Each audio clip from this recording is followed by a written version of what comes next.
যায়, এই নারীকে দেখে আমার কেমন লাগে। কি বলে দাদা? আরে কিরু দেখিলাম রে রূপের মাধুরী।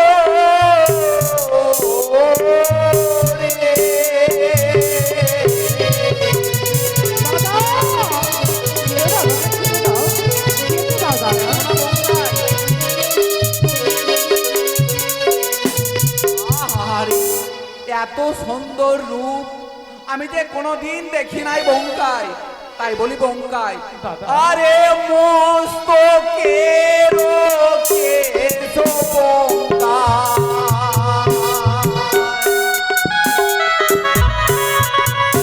যেন কালিয়া চামরে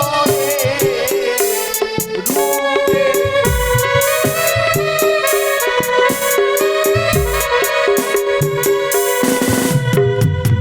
বুঝিলাম এই কন্যা আমার সেদিল পুরানি রে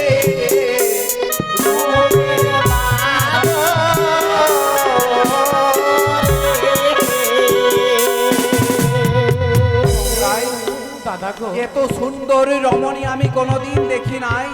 জানো বঙ্কাই, এই নারীকে যদি আমি বিবাহ করি তাহলে তোমার বৌদি হবে। দাদা অমন করে বলতে নেই দাদা, কেন গিরিয়েতে রয়েছে বৌদি, না জানি হয়তো সে মানব আছে না কি আছে, যেখানে যাবে যেতে দাও দাদা, তাকে কেন বাধা দিচ্ছ? আরে মুখের ধ্বনি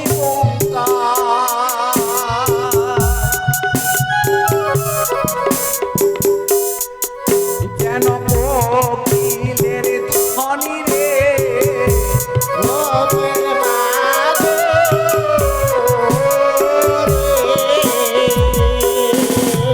জানো তাই আমি এই নারীকে বিবাহ করে আমি আমার পাঠ রানী করব।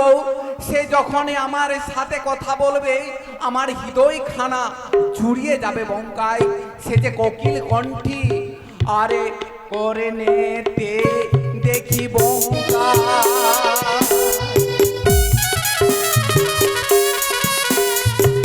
করে নে রে কুণ্ডল রে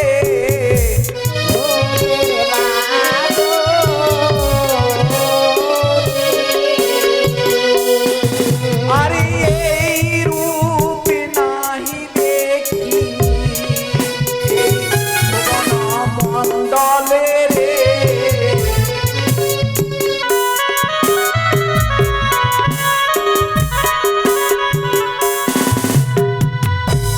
কি রূপ দেখিলাম রে রূপের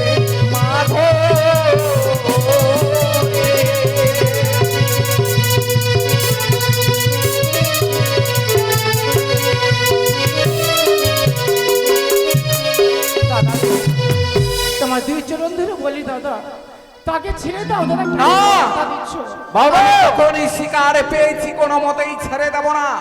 তাই বলি মাঝে ছলে বলে কৌশলে যে কোনো প্রকারে হোক না কেন এই রমণীকে আমাদের ডিঙ্গাই চাই। বাবু তোমাকে কত কাকতি মিনতি করে বলছি ছেড়ে দাও বাবু, তোমার যদি কিছু হয়ে যায় তাহলে আমরা মাঝে মাল্লা কোথায় যাবো বলো বাবু?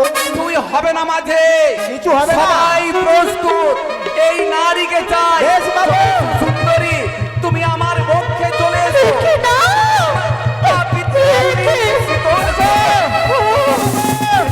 আমার ছেড়ে দাও তুমি।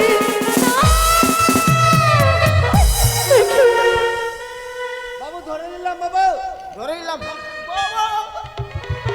দাদা মাঝে তোমরা আমায় পড়ছে দাও।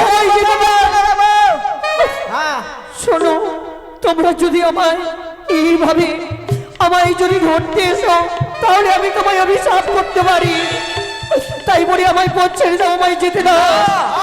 কোনদিন তোমার পথ ছেড়ে দেব না।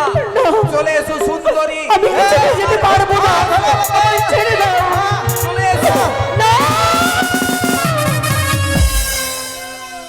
ধরে নিলাম বাবু, বাবু